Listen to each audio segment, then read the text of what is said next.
It's going to be an opportunity for her to drive inside on McCartney. Leach spins, has to shoot, does. Karams off the crossbar, but putback is there.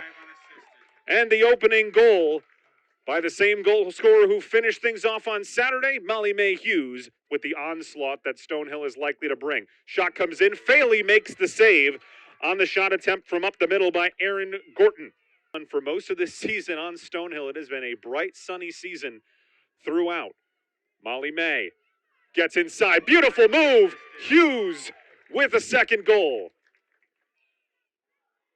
Gives it up. Pass into the middle. Nice turn. And this one caroms around and in by Aaron Gorton. Low-scoring games, they're perfectly content playing that style. Pass into the middle. Shot over the shoulder. Conway to Molly Mae. Hat trick in the first for Hughes. Stonehill a little bit sloppy with the ball as they turned it over 4 times in the first, and the opening goal will go to the Penmen as Angelina Graziano scores her 26th to start things in the second. Had to travel 2 pace in a game that Stonehill trailed for basically the entirety as Faley makes a gorgeous stop and flips it over the head toward Caroline Davey, who can fly.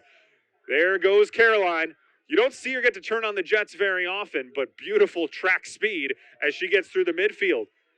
Kendall Fressel dances through, spins, looks over her shoulder, instead ducks it inside, and slamming it home with authority is Abby Ahern. Yep, you hear it from the public address announcer. Kendall Fressel, the senior from East Norwich, New York, has now eclipsed the 100-point threshold for her illustrious Stonehill career. All these records that Stonehill may set this season, probably even more impressive based on the fact that you didn't really have a 2020. 2021 was much abbreviated, and here we are in 2022, and yet there are some career numbers that are going to get broken this year by the likes of Sullivan and Rudden. The offense flows through her, and when she has the ball, good things always happen. Molly Mae Hughes, great turn. Oh, what a pass. And Sullivan scores. Flipped high into the air, and it's taken again. Victoria Butler. And here she goes. No one's picking her up. Butler scores! As Lily Leach strides in and is denied by McCartney. Second attempt, though. Lydia Rudden involved finally in the play as she gets it to Kayla Conway. SNHU gets it. Crispin's defending. Nice pass in the middle. That is the best ball movement that the Penmen have had all day. Of the second quarter, scored the first goal of the second to cut it to 3-2 and didn't score since. Fressel scores! Pace is no slouch. They're certainly not getting the attention that Stonehill, Adelphi, and Lemoyne are getting right now. Is a nice finish from around the top. Still with Fressel. Spins. 45 seconds, still half a shot clock to go, and you can see some frustration. But Sullivan says, I'll take this one myself. Has 1 goal today. Gets inside, tries to beat Faley low, and Sarah Faley gets that stick down, covers the 5-hole, and makes the stop. Now reverse ball. Back into the middle. Sullivan thinks about it, goes for it, and it finds its way in. McCartney didn't get a touch on it, but it's still backed up there by Stonehill. Fressel. Oh, what a move. Kendall scores. In the opening minutes of the third, they have gone silent once again. Oh, no, you can't leave her. Molly Mae, as well as her career high, which she has set twice. Career high of 11 saves that she had against Lemoyne, or 12 against Bentley. That's the high. And now Leach. Leach, great footwork. And a score. Trying to close in on their 13th win of the year. That one is in, though. That's all Stonehill needed to get that from 3-2 to 7-2 heading into halftime, as that one's bounced in beautifully by Sullivan. So it just goes on and on and on. And how do you stop it? Even Adelphi, with all their infinite defense, couldn't do it. And put yourself in the right position. She has done such an amazing job. Is there one last look? And there is. And so Rudden scores 2 at the very end. Stonehill ends up winning this one by 10. Southern New Hampshire probably played this game closer than the final score may reflect. But the Stonehill defense taking center stage today. It was, attack was not entirely on the same page, I think. Communication was a little off tonight.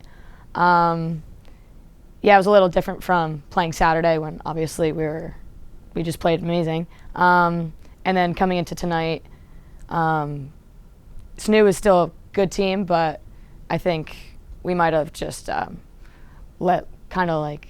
relaxed a little bit more tonight. But yeah, we were still able to come out winning by 10, which is great. But yeah, it definitely wasn't our best game for attack, but defense really stepped up tonight, only letting in 6 goals, and I think that's something to be proud of, I think. Yeah, so we have a very balanced attack, so when Lydia gets face guarded, we kind of just make it a 6v6, and we just keep doing the same stuff we would do with Lydia in the set. So I think that's something that we are really proud of, and that's what kind of is able to win us games, because they face guard our highest point scorer, and we're still able to balance the rest of those goals out with the rest of the 6 girls on attack. Yeah, so they definitely tried to hold the ball pretty long on attack. I don't know if they were trying to catch us like sleeping, or if they just didn't want us having the ball for a lot of time on attack. But I think that we never fell asleep on them. We covered our cutters pretty well, and the drives as well. So yeah, I think that was a great part of the game. Yeah, it definitely, I think, took us a little bit to get going at the start of the game. We knew that the draw was going to be kind of, a scrap, and especially with Emma being covered, we just had to know that every ground ball had to be ours. We had to go for it, 100% effort each time. And I thought overall we did that with the draws in the midfield, and kind of followed the game plan for that. But we knew it wasn't going to come to us easy on that. I love our squad on the circle. We really do support each other. And when someone's covered, we just know that we have to help and support them and pick up whatever they're being covered for, and again, just follow the game plan and just move forward. And communication is always what we try to emphasize, especially planning each draw and just trying to 100% effort every time. Yeah, every ground ball that, especially off the draw, I just try to make it a 50-50 ground ball, and just if I can get ahead of them and just run it up without having to expend too many of our other midfielders, then I'll do that, and then we'll just try to get it around for a fast break. And I have total faith in our attack that we'll be able to finish our shots, and we just got to get it down that end, and I have full faith in them to make a run the way that we did. Yeah, I'm definitely looking forward to it. I wish we could have played them when we were normally scheduled for it, but no, I think we're prepared and we're ready. Obviously there's stuff that we can always improve on and stuff, but I think we have a good game plan to follow, and we're ready to take a win, last win for the last season. Yeah, I mean, that was certainly a good game plan, and one that, plenty of teams have had against us this year. But I thought I thought Southern New Hampshire executed pretty well, and they're a good team. And we knew, we knew where their strength lied, and it lied in the attack, and they really took their time there. Thankfully, I thought our defense actually played some really solid 1v1 defense, which forced Sarah to come up with some nice saves in there and give us extra opportunities. But no, it was a little bit like one of those hangover games. You know what I mean? It was also insanely windy, so it was just really hard to get any communication, from one person to the next, and certainly from the sideline to the group. That was a tough game. And Southern New Hampshire is a good team. They've beat a lot of top-ranked opponents that came in here, maybe just a little unprepared, thinking it was going to be easy. And we knew that wasn't the case, but it wasn't our strongest day. Yeah, no, I think our attack has obviously been our strength since the beginning. We've been able to put a lot of goals up, which is a great thing. But our defense they're just getting a little bit better every game, and every time they have a chance to compete, it seems like they learn a little bit something new. So I actually thought they handled themselves really well today, and thank God for it, because certainly for the first half of that game, we weren't really doing what we needed to do on the attacking on the way that we wanted to. So they took care of us.